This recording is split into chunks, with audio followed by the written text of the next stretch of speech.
مہربانی بچے، مہربانی.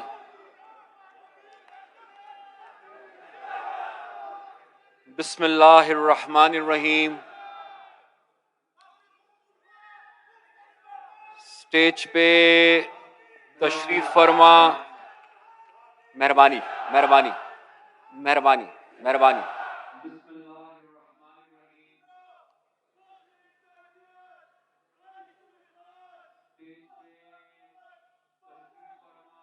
زندہ باد.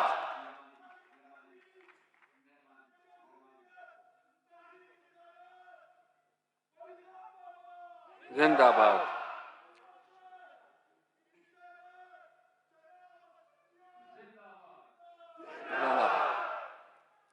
بسم اللہ الرحمن الرحیم. اسٹیج پہ تشریف فرما نہایت ہی قابل احترام سید یوسف رضا گیلانی صاحب، جو میرے لیے کل بھی میرے وزیر اعظم تھے اور آج بھی میرے وزیر اعظم ہیں.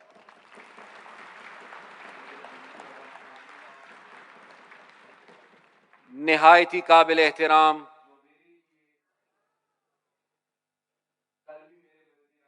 محترم اسحاق ڈار صاحب،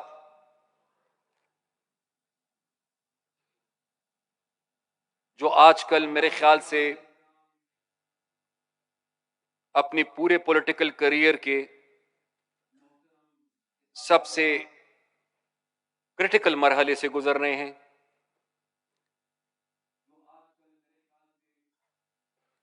میرے چھوٹے بھائی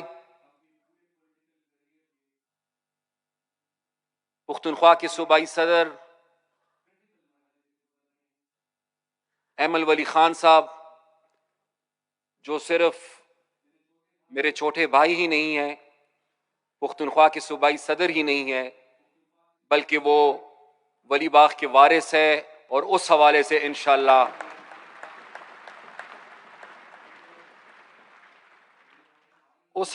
انشاءاللہ بہت جلد مستقبل قریب میں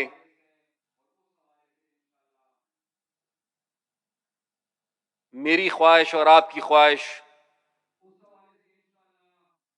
کہ مستقبل قریب میں انشاءاللہ میں اپنے چھوٹے بھائی کو وہاں دیکھ رہا ہوں جہاں پر آج میں اپنے قائد اسفندیار ولی خان صاحب کو دیکھ رہا ہوں.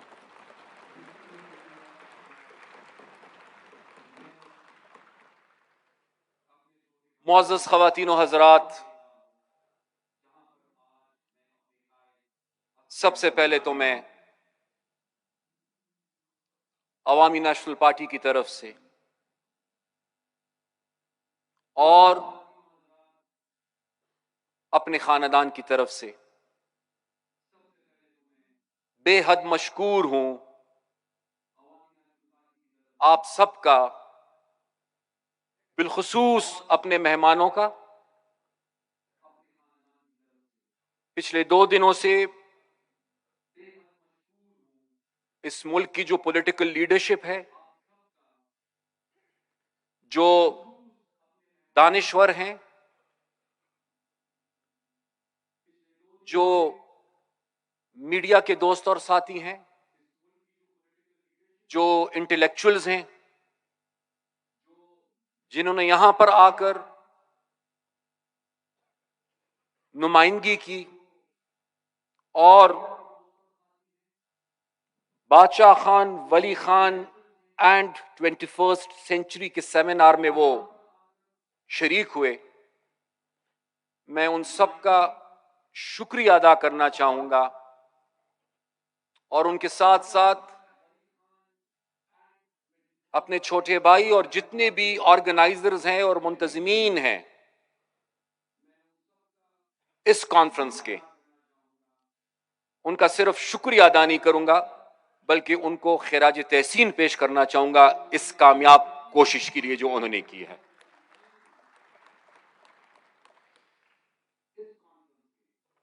آخری مقرر کے لیے بہت مشکل ہو جاتا ہے اس لیے کہ ایک تو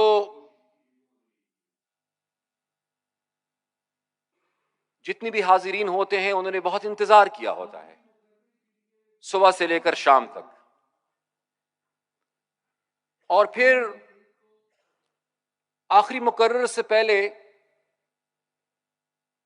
باقی جو آتے ہیں اسپیکرز، ظاہری بات ہے کہ وہ جب بات کرتے ہیں تو ان کے بعد پھر بات کرنے کے لیے کم ہی رہ جاتا ہے. اور اگر میں آج اس صدارت کی کرسی پہ نہ بیٹھا ہوتا تو میں نے تقریر ایمل خان کے بعد کرنی تھی، اس لیے کہ اس کو میں گستاخی سمجھتا ہوں کہ میں محترم اسحاق ڈار صاحب کے بعد تقریر کر رہا ہوں، کیونکہ یہ اسفندیار ولی خان صاحب کے اور میرے والد صاحب کی کلیگ رہے ہیں، تو اس اعتبار سے یہ میرے بڑے ہیں، میرے بزرگ ہیں. میں اس سے بھی زیادہ گستاخی اس کو سمجھتا ہوں کہ میں سید یوسف رضا گیلانی صاحب کے بعد تقریر کر رہا ہوں، جو میں نے پہلے کہہ چکا ہوں کہ وہ کل بھی ہمارے وزیر اعظم تھے اور آج بھی ہمارے وزیر اعظم ہیں. اور اس سے بھی بڑی گستاخی ہے کہ میں نہایت ہی قابل احترام الحاج غلام احمد بلور کے بعد تقریر کر رہا ہوں، جو میرے نانا خان عبدالولی خان کے ساتھ رہے ہیں. لیکن اس نشست کی صدارت چونکہ میرے ذمے تھی، جو میرے لیے ایک بہت بڑا اعزاز ہے، اس لیے مجھے اس صدارت کی وجہ سے یہ آخری تقریر کرنی پڑ رہی ہے. اور میں کوشش کروں گا کہ میں گھنٹہ 1.5 گھنٹہ تقریر نہ کروں، اور میں یہ بھی کوشش کروں گا کہ میں زیادہ باتوں کو دہراؤں نہیں. آج اگر آپ دیکھیں تو یہاں پر جتنی بھی بات ہوئی ہے اس کے 2 حصے تھے. ایک حصہ وہ تھا جو سب یہاں پر آئے ہیں انہوں نے بات کی ہے باچا خان بابا کے حوالے سے اور ولی خان بابا کے حوالے سے، ان کی جدوجہد کے حوالے سے، ان کے نظریے کے حوالے سے، ان کی سوچ کے حوالے سے، ان کے کردار کے حوالے سے. اور پھر انہوں نے بات کی ہے 21 سینچری کے حوالے سے، یعنی 21ویں صدی کے حوالے سے. اب جس بھی مقرر نے 21 سینچری کے حوالے سے بات کی ہے وہاں پر تو ظاہری بات ہے کہ سب لوگوں کی رائے ایک جیسی نہیں ہو سکتی، تو وہاں پر تو ایک دوسرے سے رائے مختلف تھی اور ہونی بھی چاہیے. سب کی یہ ایک رائے نہیں تھی، اور یہی جمہوریت ہے. لیکن یہ آپ کے لیے جو پیروکار یہاں پر بیٹھے ہیں باچا خان بابا کے، جو پیروکار یہاں بیٹھے ہیں خان عبدالولی خان کے، یہ آپ کے لیے، ہم سب کے لیے ایک بہت بڑا اعزاز ہے کہ جہاں تک باچا خان بابا اور ولی خان بابا کی بات تھی سب کی رائے ایک تھی کہ ایسے لیڈر صدیوں بعد پیدا ہوتے ہیں.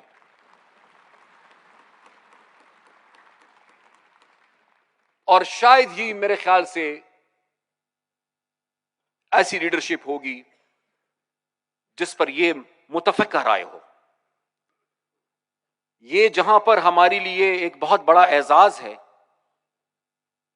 وہیں پر ہمارے لیے ایک بہت بڑا چیلنج ہے، ایک امتحان بھی ہے ہمارے لیے، اور میں اس پہ بعد میں آؤں گا. سب سے پہلے تو کافی دیر سے یہاں بیٹھا ہوا میں سامنے دیکھ رہا تھا، اور یہاں پر جب آج ہر کسی نے یہ کہا اور کل بھی ہر کسی نے یہ کہا کہ جی مسائل کا حل وہی ہے کہ ہمیں اس راستے پہ چلنا ہے جو باچا خان بابا ہمارے لیے چھوڑ کے گئے ہیں، تو یہ ادھر سامنے انگریزی میں لکھا ہے, only a dead nation remembers its heroes when they die. Real nations respect them when they are alive. یعنی مردہ قوم اپنے محسن کو تب یاد کرتی ہیں جب وہ نہیں رہتے, اور حقیقی قومیں اپنے محسنوں کا, اپنی لیڈرشپ کا, ان کی کوالٹیز کا, ان کی صداقت کا, ان کی جرت کا, ان کی ویژن کا اعتراف تب کرتے ہیں جب وہ زندہ ہوتے ہیں. یہ آج ہمارے سامنے ایک بہت بڑی تلخ حقیقت ہے کہ آج شکر الحمدللہ پورا پاکستان یہ اعتراف تو کر رہا ہے, لیکن ایٹ واٹ کاسٹ, کتنی بڑی قیمت ادا کر کے آج ہم یہ اعتراف کر رہے ہیں. میں 1981-82 میں مجھے داخل کیا گیا ایچسن کالج لاہور میں.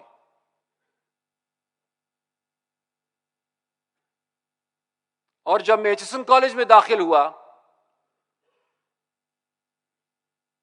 تو کچھ عرصے بعد مجھے یہ احساس ہوا کہ میرے بڑوں کو تو یہاں پر شاید کچھ لوگ غدار سمجھتے ہیں.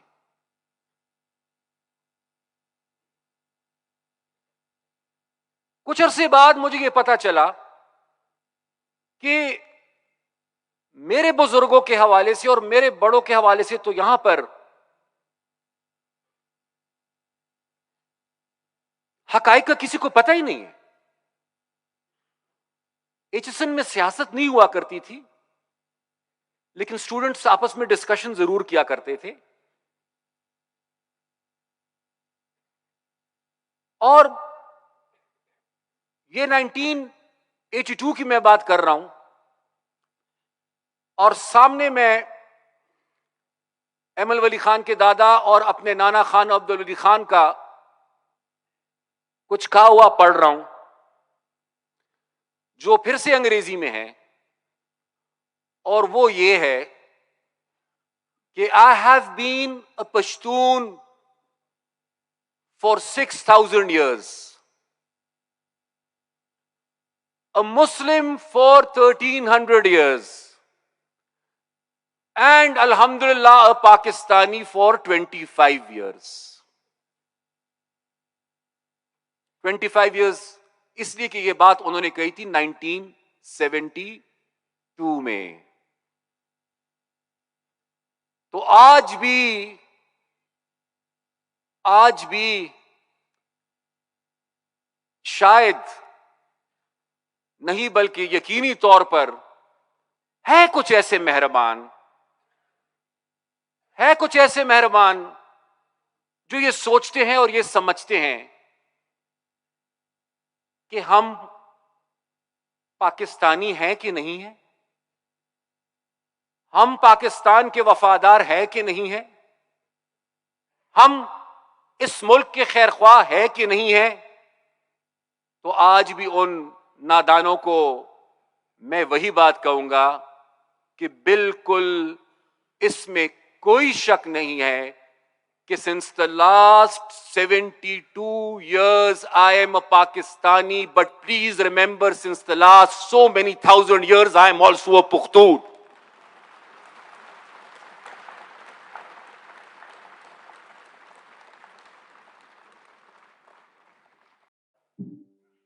میں ہزاروں سال سے پختون ہوں, میں اس پہ بھی فخر کرتا ہوں, میں پاکستانی کا شہری ہوں, میں اس پہ بھی فخر کرتا ہوں. لیکن اگر آپ مجھے اس بات کی سزا دیں گے کہ تم پختون کیوں ہو, تو پھر نہ میں انصاف کو مانتا ہوں ایسے, اور نہ میں ایسی سزا کو مانتا ہوں.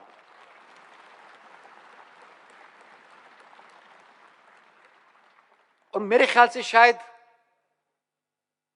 یہ صرف میری آواز نہیں ہے، یہ ہر پختون کی آواز ہے. یہ صرف میرا مسئلہ نہیں ہے، یہ ہر پختون کا مسئلہ ہے. اور یہ صرف میرا مقدمہ نہیں ہے، یہ پختون قوم کا مقدمہ ہے، پوری پختون قوم کا مقدمہ ہے.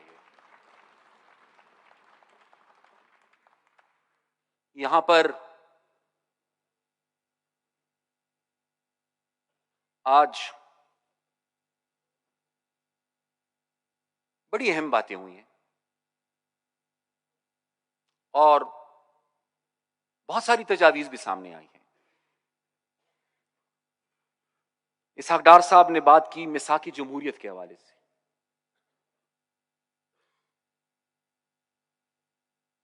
میثاق جمہوریت پاکستان میں جمہوریت کے لیے اور جمہوری نظام کے لیے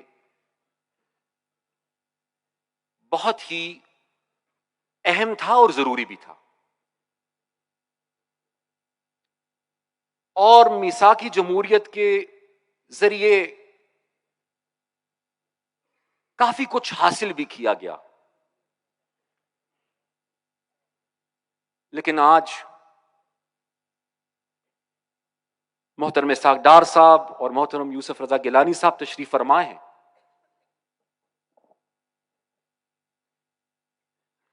ہم نے دوسروں کی غلطیوں کی بات تو کی،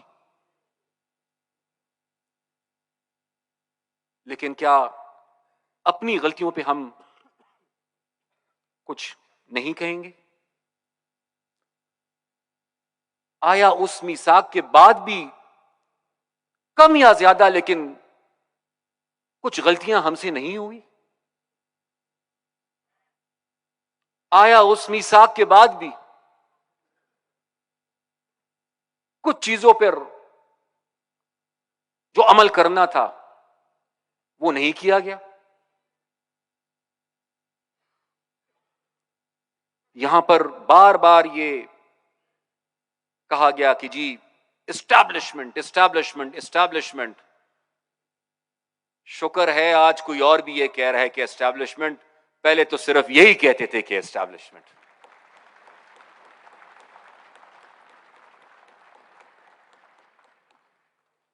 اور سر جب یہ کہتے تھے اسٹیبلشمنٹ تو اس وقت ری ایکشن میں جو بھی ہوتا تھا یہ اکیلے اس کا مقابلہ بھی کرتے تھے اور سامنا بھی کرتے تھے. لیکن ایک بات انہوں نے کہی تھی اور وہ یہ تھی کہ پختونخوا اور بلوچستان سے جو آوازیں اٹھنی ہیں اس وقت یہ انہوں نے کہا تھا کہ یہ یاد رکھیں کہ ایک دن یہ آواز پنجاب سے بھی اٹھے گی.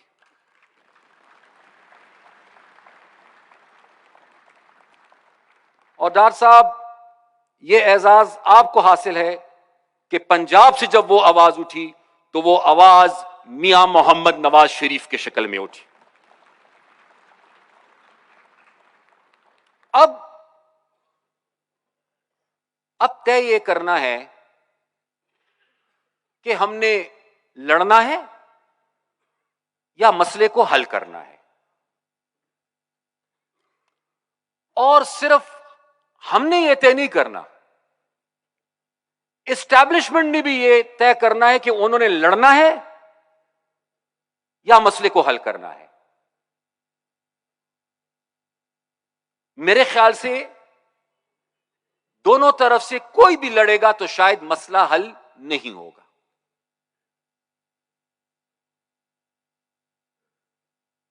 مسئلہ حل نہیں ہوگا.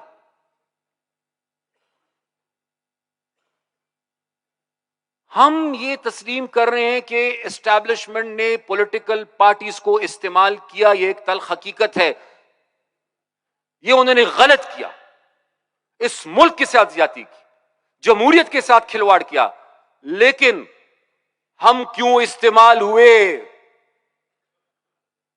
ہے اس کا جواب نہیں. اب بیٹھے وہ تشریف فرما سلیم صافی صاحب، ابھی وہ نہیں ہے. انہوں نے بڑی مطلب کی باتیں کہیں، اور وہ نہیں ہے ان کی غیر موجودگی میں یہ کہتا ہوں کہ انہوں نے جو بھی کہا اس تحریک اور آپ کے خیر خواہ کی حیثیت سے کہا، بدخواہ کی حیثیت سے نہیں کہا انہوں نے.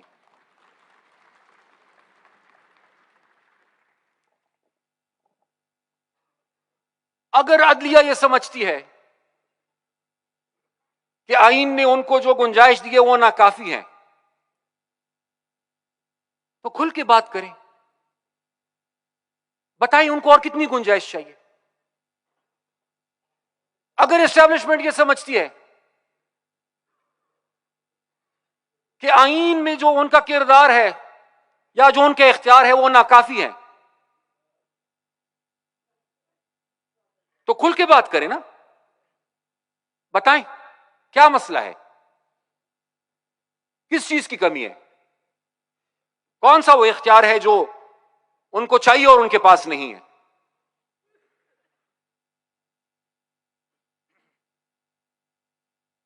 آپ نے ہر قیمت پر ایک نئے میثاق کی طرف جانا ہوگا.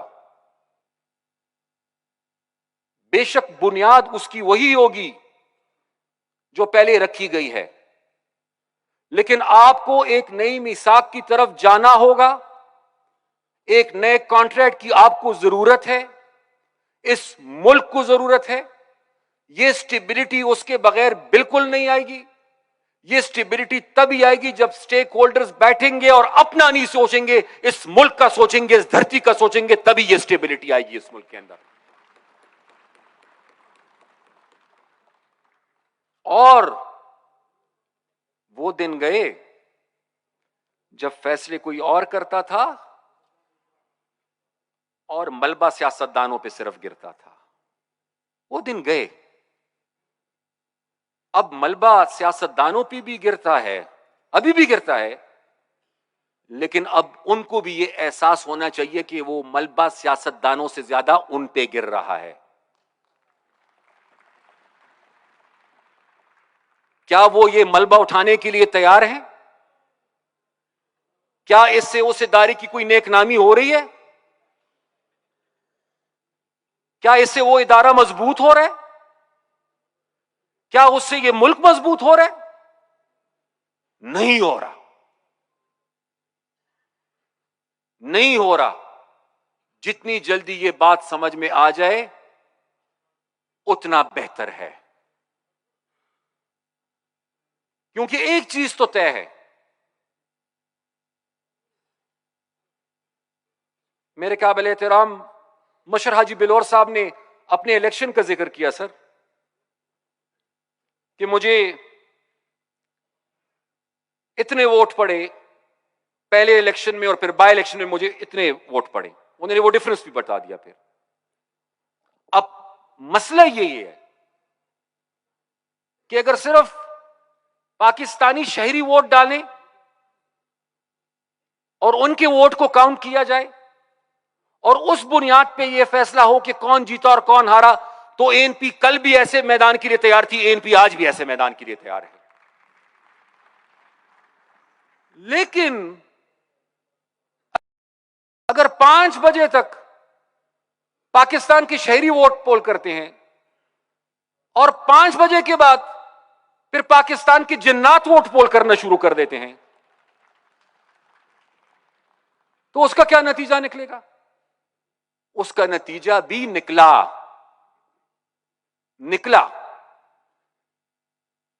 کیا نتیجہ نکلا؟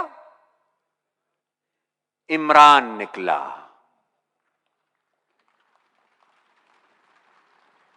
عمران نکلا. اس ایکسپیریمنٹ کا نتیجہ وہ نکلے.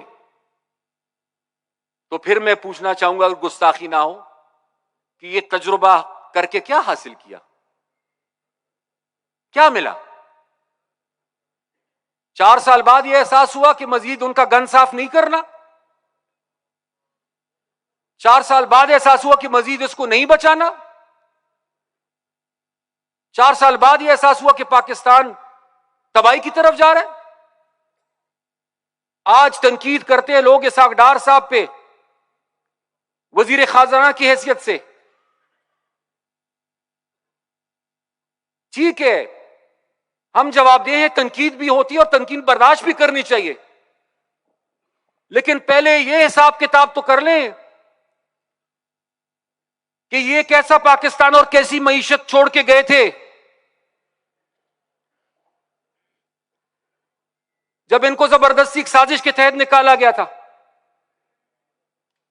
اور پھر 4 سال جو رہے ہیں وہ کیسی معیشت ہمارے حوالے کر کے گئے۔ ہم نے آپ کا ساتھ دیا، حالانکہ سلیم صافی جیسے دوست اس پہ ناراض ہیں کہ ہم نے وہ ساتھ کیوں دیا۔ میں بتاتا ہوں ڈار صاحب ہم نے ساتھ کیوں دیا۔ ساتھ ہم نے اس لیے دیا کہ وہ شخص اپنی سیاست بچانے کے لیے پاکستان کی معیشت اور پاکستان کو قربان کر رہا تھا، سب کچھ اس نے داؤ پہ لگا دیا۔ پیسہ تھا نہیں، بجلی سستی، پیسہ تھا نہیں، تیل سستا، بنایا کچھ بھی نہیں، قرضہ سب سے زیادہ لے لیا۔ ہم نے آپ کا ساتھ دیا اس لیے نہیں کہ ہم گورنمنٹ میں شامل ہونا چاہتے تھے، ہم نے آپ کا ساتھ اس لیے دیا کہ ہمارے ان مشران نے اپنے وقت میں جب بھی یہ موقع آیا کہ ان کو فیصلہ کرنا پڑا کہ اپنی سیاست کو بچانا ہے یا اس دھرتی کو بچانا ہے، ان کا ہمیشہ فیصلہ یہ تھا کہ سیاست قربان ہو تو قربان ہو جائے، لیکن دھرتی پہ کوئی آنچ نہیں آنے دیں گے، اس لیے ہم نے آپ کا ساتھ دیا۔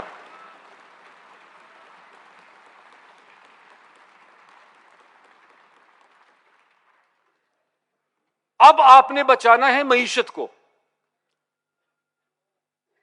اور آپ کے جو مشکل فیصلے ہیں ان کو ہم اون کرنے کے لیے تیار ہیں، لیکن صرف ایک درخواست، شرط میں نہیں کہوں گا، تھوڑا سخت لفظ ہو جائے گا، ایک درخواست، ایک گزارش ہوگی، ہر قیمت ادا کرنے کی تیار ہے، لیکن ایک درخواست ہے کہ کیسی بھی کر کو ہو پاکستان کی معیشت کو بچائیں، پاکستان کو بچائیں اور پاکستان کی عوام کو ریلیف دے، یہی ہمارا مطالبہ ہے آپ سے۔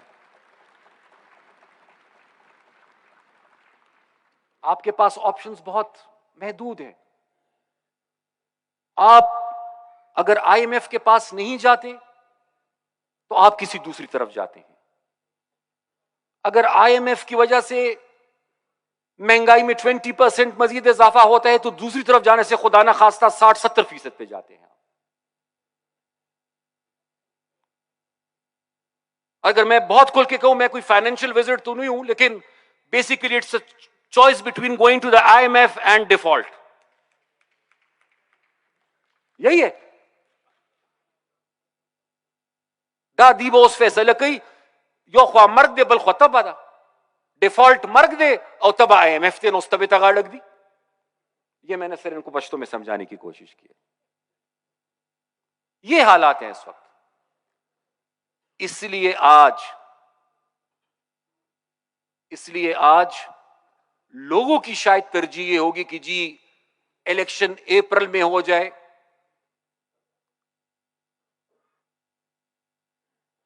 کچھ کی خواہش ہوگی کہ شاید اکتوبر میں ہو جائے، شاید کسی اور کی خواہش یہ بھی ہو کہ 1-2 سال بعد ہو جائے۔ اب ایک پولیٹیکل پارٹی کی حیثیت سے الیکشنز ہمارے لیے اہم ہے،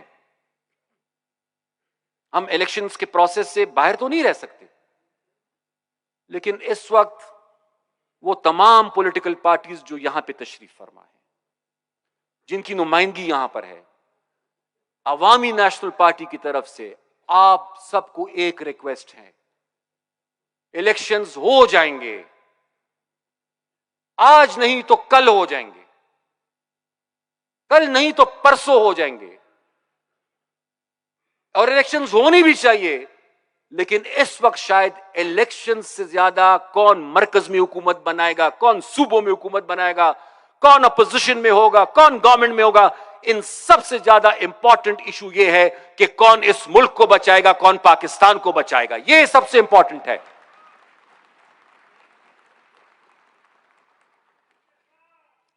اور میں جب پاکستان کی بات کرتا ہوں, اور میں نے پہلے پاکستان کی بات اس لیے کہی کہ یہ اعتراض پھر نہ کوئی کر سکے کہ جی ملک کا نہیں کہا, ملک کا نہیں سوچا. لیکن اب second part of my speech جو مختصر میں کروں گا, اب یہ مہمانوں کی بات نہیں, بلوچستان کی بھی بات کروں, بلوچستان بھی اس میں ہمارے ساتھ ساتھ ہے. اب میں جو بات کروں گا ڈار صاحب, وہ میں بلوچستان کے لیے کروں گا اور پختونخوا کے لیے کروں گا اور سندھ کے لیے بھی کروں گا. پنجاب کے خلاف نہیں کروں گا, ان کی حق کی بات کروں گا. بابک صاحب نے گیس کے حوالے سے قرارداد پیش کی یہاں پر اور کہا کہ جی یہ قرارداد آپ کو منظور ہے کہ ان علاقوں کو گیس ملنی چاہیے. قرارداد لانے کی بھی ضرورت نہیں تھی اگر آئین پر عمل درآمد ہوتا. آرٹیکل 158 بڑا کلیئر ہے کہ جہاں پر ویل ہیڈ ہوگا وہ ریسورس سب سے پہلے وہی صوبہ اور وہی علاقہ استعمال کرے گا. یہ آئین میں ہے, لیکن اس پہ عمل نہیں ہو رہا. اس پہ عمل نہیں ہو رہا. این ایف سی ایوارڈ نہیں ہو رہا. یہاں پر ہماری خواہش ہے کہ این ایف سی ایوارڈ ہو جائے. این ایف سی ایوارڈ کے لیے پولیٹیکل کنسنسس کی ضرورت ہے, میچورٹی کی ضرورت ہے, سنجیدگی کی ضرورت ہے. اب آپ مجھے یہ بتائیں, جہاں پر عمران صاحب موجود ہو وہاں پر کنسنسس اور سنجیدگی کہاں سے آئے گی؟ کہاں سے کنسنسس اور کہاں سے سنجیدگی؟ اور این ایف سی ایوارڈ کی ایک اور وجہ بھی ہے نہ ہونے کی, وہ یہ کہ گیلانی صاحب کو یہ یاد ہوگا اور اسحاق ڈار صاحب کو بھی یاد ہوگا کہ این ایف سی ایوارڈ جو آخری تھا وہ پہلے فائنلائز ہوا تھا. It was signed and 18th amendment was passed later on. یعنی این ایف سی ایوارڈ آخری جو تھا وہ پہلے آیا اور اس کے بعد 18ویں ترمیم آئی. اب 18ویں ترمیم میں ہوا کیا کہ آپ نے مرکز سے اضافی ذمہ داریاں اور اختیارات دے دیے صوبوں کو. مثال کے طور پر میں ایک مثال دوں گا, ہائر ایجوکیشن یعنی یونیورسٹیز. اب جب این ایف سی ایوارڈ ہو رہا تھا تب یہ ریسپانسبلٹی فیڈرل گورنمنٹ کی تھی, تو وہ وسائل فیڈرل گورنمنٹ نے اپنے پاس رکھ لیے. لیکن اب 18th amendment کے بعد جب وہ ریسپانسبلٹی پروونسز کو منتقل ہو جاتی ہے تو کوئی بھی صوبہ وہ ریسپانسبلٹی تب تک نہیں نبھا سکتا جب تک اس کے ساتھ وہ ریکوائرڈ ریسورسز وسائل بھی ان کو منتقل نہیں ہوتے. اسی لیے بلا خوف تردید میں یہ کہتا ہوں کہ 18th amendment کے ہوتے ہوئے جب نیا این ایف سی ایوارڈ ہوگا, جب بھی ہوگا, تو کسی صورت صوبوں کا حصہ کم نہیں ہو سکتا. صوبوں کے حصے کو ہر قیمت پر بڑھنا ہوگا. اور اسی لیے این ایف سی ایوارڈ نہیں ہو رہا, اور اسی لیے 18ویں ترمیم کے خلاف سازشیں ہو رہی ہیں. اس لیے ہو رہی ہیں. میں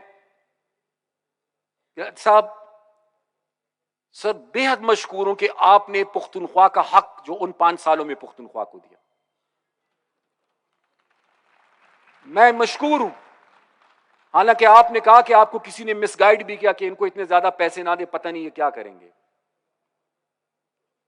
تفصیلی میں نہیں کہہ سکتا سر, لیکن تھوڑا بات آپ کو کہوں گا کہ جو پختونخوا کے پیسے یہاں پر تھے اور پختونخوا کو نہیں مل رہے تھے اور آپ کی مہربانی سے وہ پختونخوا کو ملے, ضائع نہیں کیا سر. 60 سالوں میں 9 سرکاری یونیورسٹیاں بنی تھی, 5 سالوں میں ہم نے 10 اور بنا دی انہی پیسوں سے.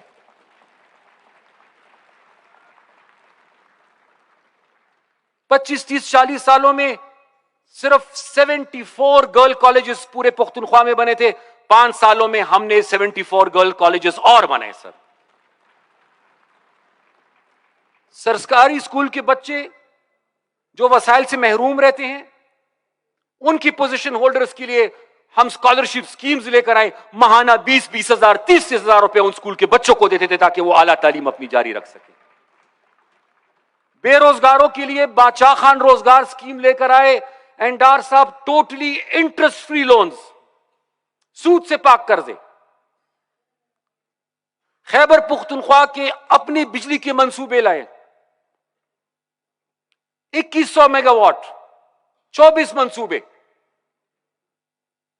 خیبر پختونخوا میں ریسکیو 1122 سروس کی بنیاد رکھی.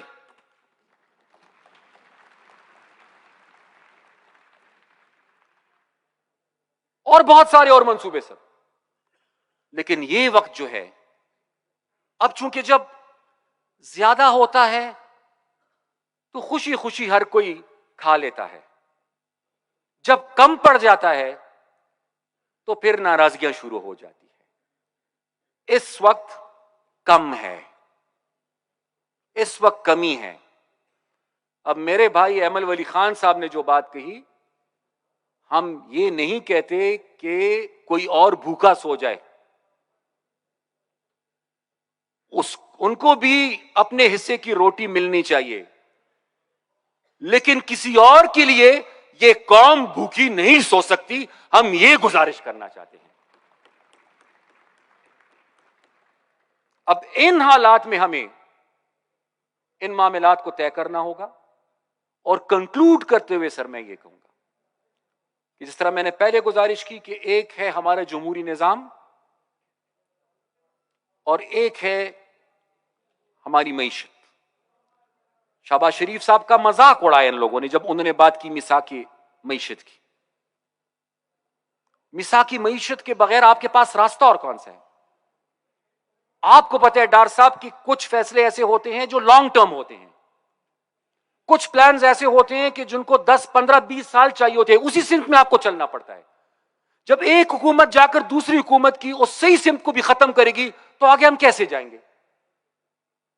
تو وہ آپ کو چارٹر آف اکانومی کی ضرورت ہے اور چارٹر آف ڈیموکریسی کی ضرورت ہے.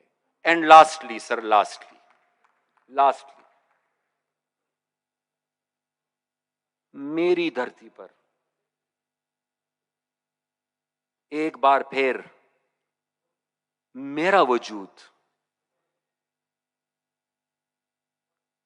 ایک آگ میں جلانے کی کوشش اس کو کی جا رہی ہے. وہ آگ میری لگائی ہوئی نہیں ہے سر, وہ آگ ان بلوچوں اور ان پختونوں کی لگائی ہوئی نہیں ہے, وہ آگ غیروں کی لگائی ہوئی ہے. جل ہم رہے ہیں, مر ہم رہے ہیں, اور نہ صرف یہ کہ جل رہے ہیں یا مر رہے ہیں بلکہ بدنام بھی ہم ہوئے. یعنی مارا بھی میں گیا اور بدنام بھی مجھے کیا گیا. دہشت گردی کا نشانہ بھی پختون بنا اور دہشت گرد بھی پختون کو کہا گیا. یہ پوری دنیا کے مختلف حصوں سے کونے کونے سے جو دہشت گردوں کو امپورٹ کیا گیا اور دہشت گردی کو امپورٹ کیا گیا, یہ دہشت گردی بلوچوں یا پختونوں نے امپورٹ کیا, یہ کسی اور نے امپورٹ کی. یہ تو پختونوں پہ مسلط کی گئی. اسی لیے آج یہ مطالبہ میں صرف حکومت سے نہیں کر رہا, یہ مطالبہ میں حکومت سے زیادہ ریاست سے کر رہا ہوں کہ یہ جو لکھا ہوا ہے سامنے, one of the greatest predictions of Wali Khan Baba was about Afghan war. Jihad, his exact words were, یہ جہاد نہیں فساد ہے. مزید میں اس پہ کچھ نہیں کہنا چاہتا کیونکہ پھر ماضی بڑا تلخ ہے. لیکن ایک غلطی کے بعد دوسری غلطی, اور دوسری غلطی کا پھر کلائمیکس کیا تھا سر؟ آپ نے جس واقعے کا ذکر کیا, آرمی پبلک اسکول. اور این پی کے میں کیا کہوں, کوئی رنج اس پہ نہیں ہے, نو ریگریٹس. لیکن ایک طرف اگر شہید بی بی کا خون بہا اور پیپل پارٹی نے ایک بہت بڑی قربانی ادا کی، دوسری طرف عوامی نیشنل پارٹی کی کارکنوں کا اور لیڈرشپ کا خون بہا. لیکن آج بھی غلطیوں پہ غلطیاں، کوئی احساس نہیں، کوئی احساس نہیں. گرانی صاحب، صرف قسمت اچھی تھی کہ 25 لاکھ لوگوں کو ہم نے مینج کر لیا. 25 لاکھ لوگ بے گھر ہوئے، 25 لاکھ لوگ یہاں پر آئے، انہوں نے تعاون کیا اور پورے پاکستان نے ہم سے تعاون کیا. اس وقت تو پھر بھی لوگوں کو اعتماد تھا. آج ان کو پوچھیں ان سے، سوات میں، بنیر میں، باجوڑ میں، وزیرستان میں پوچھیں ان سے، لکی مروت میں، بنو میں، ڈیرہ اسماعیل خان میں پوچھے، بلوچستان والوں سے پوچھے، ہے اعتماد لوگوں کو؟ نہیں ہے اعتماد، کسی کو اعتماد نہیں ہے. لوگ خود اپنے لیے نکل رہے ہیں مجبور ہو کر. تو اسی لیے اس سے پہلے کہ دیر ہو جائے ان غلطیوں کو سدھارنا ہوگا سر. کیونکہ میں یہ آخری بات کہتا چلوں کہ اگر کوئی یہ سوچ رہا ہے کہ اباسین یعنی ریور انڈس اس کی اتنی زیادہ گہرائی ہے، یا اس کا بہاؤ اتنا تیز ہے، یا پانی کا مقدار اس میں اتنا زیادہ ہے کہ وہ اس آگ کو روک لے گا، نہیں روک پائے گا سر، نہیں روک پائے گا. یہ آگ وہاں تک محدود نہیں رہے گی، یہ آگ پھیلے گی، اور اس سے پہلے کہ یہ آگ پورے ملک میں پھیلے، اس آگ کو ہر قیمت پر بجھانا ہوگا. یہی میرے خیال سے آج کی اس کانفرنس کی سب سے اہم قرارداد ہوگی ہم سب کی طرف سے.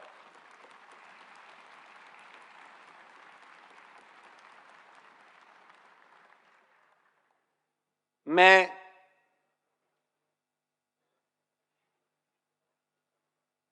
ایک بار پھر آپ تمام خواتین و حضرات کا جو کل کے سیشن میں، آج کے سیشن میں تشریف فرما رہے ہیں، تمام پولیٹیکل لیڈرشپ کا، تمام پولیٹیکل پارٹیز کا جو ہماری دعوت پر یہاں پر آئے، اور بالخصوص آپ کا، اسحاق ڈار صاحب کا، اینڈ سر آپ کا، یوسف گرانی صاحب کا. مجھے آپ کی رسپانسبلٹیز کا احساس ہے. آپ آخر تک ہمارے ساتھ رکے. آپ کا شکریہ ادا کرنا چاہوں گا، اور ایک بار پھر اپنی صوبائی تنظیم اور ایونٹ آرگنائزرز کا بے حد مشکور. شکریہ.